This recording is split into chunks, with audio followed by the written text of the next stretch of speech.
Hi there, thanks for stopping by. This is Delight, and today we're talking about self-development.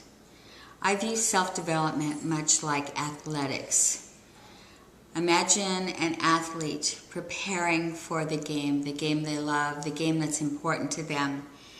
They must prepare themselves in their mind's focus.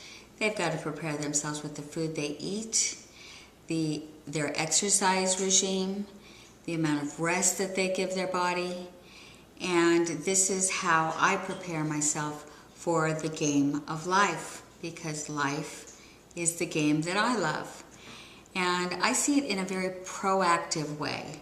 I like to load up my mind, load up my heart, load up my spirit before I go into the game, and then, keep on going all throughout the game, each day.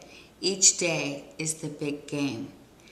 And the way that I do this is by surrounding myself with inspiring music, energizing music, heartwarming, inspirational stories. There's so many of them online.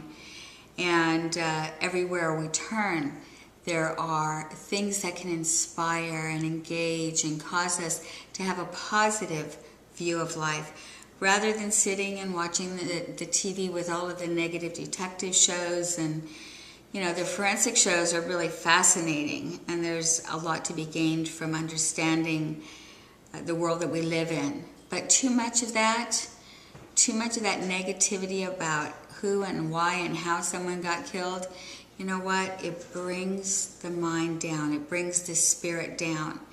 And so for me, I take the game of life very seriously.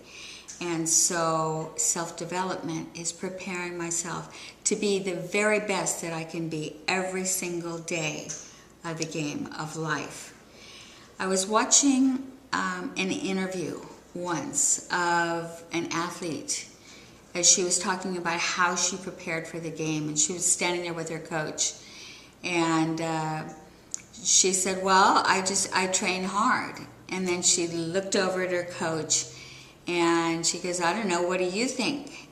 And her coach says, hey, you know what? There's only one way to train for the big game. It's all between your ears. And that has stuck with me, because any time in life I feel like I'm not playing my game to the highest potential, I realize something's missing, and it's somewhere between the ears.